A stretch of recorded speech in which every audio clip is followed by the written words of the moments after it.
So we've just had a report from the Global Climate Change Index stating that Nicaragua is the country in the world third worst affected by climate change, by the effects of climate change. Did that come as a surprise to you? And what are these effects? How is Nicaragua affected by climate change?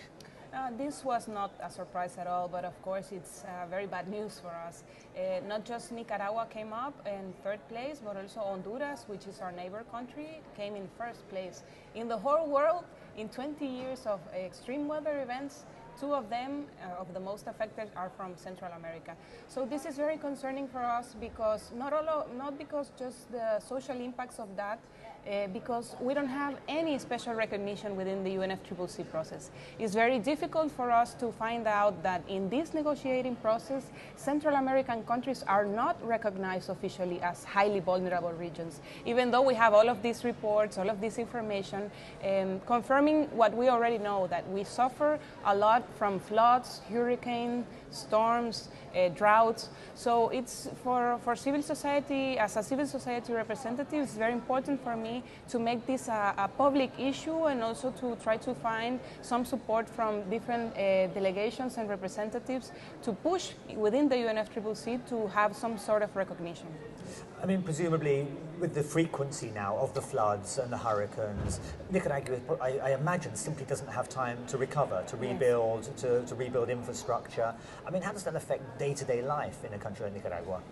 Well, it's really hard to see how currently we're being every day more affected about these sort of impacts. And also it's hard to see that we do not have within the citizenship an acknowledgement of this being related to climate change and how we should evolve into a movement to push developed countries to agree within this, of course, this process in the UNFCCC, an agreement that it's related to the impacts that we are seeing in our countries. In the day work I do in Nicaragua, which is not related mostly to this international process, we have many projects trying to people to improve their livelihoods and also to incorporate adaptation in their way of thinking, in their way of managing their homes, in the way that industries also see these issues. But it's very hard because we don't have many people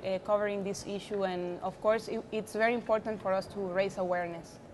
I mean, do you feel, the negotiators in Nicaragua feel that simply by being a small country, I guess the same would apply to other small countries in Central America, that your voice is simply not being heard, that the polluting countries, the bigger countries in the world, the wealthy countries are simply not listening to you? That's a little bit of that, but as far as I can see it, even though we are a small delegation, we should have a strong link between the other Central American countries. For instance, we have a Central American integration system.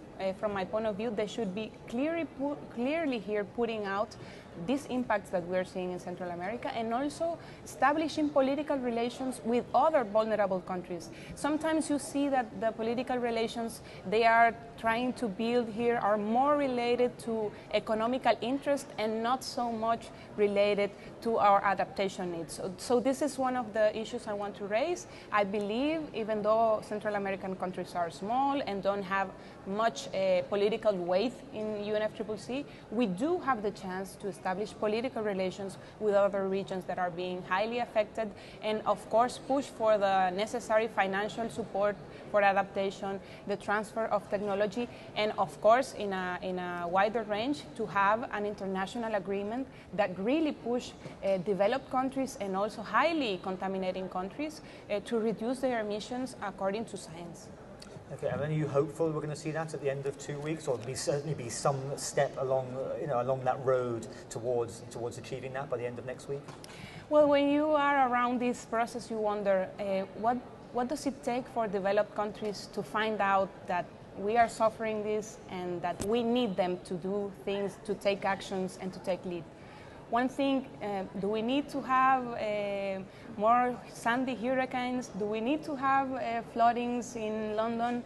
We are seeing that, and I hope and I hope really that this is not the answer, that we don't need them to have and suffer the same things we suffer to acknowledge that they need to sign a legally binding international agreement that really reduces emissions and peaking emissions in 2015. But we still have hope in the multilateral process, but we know, of course, that most of the work we have to do it at home.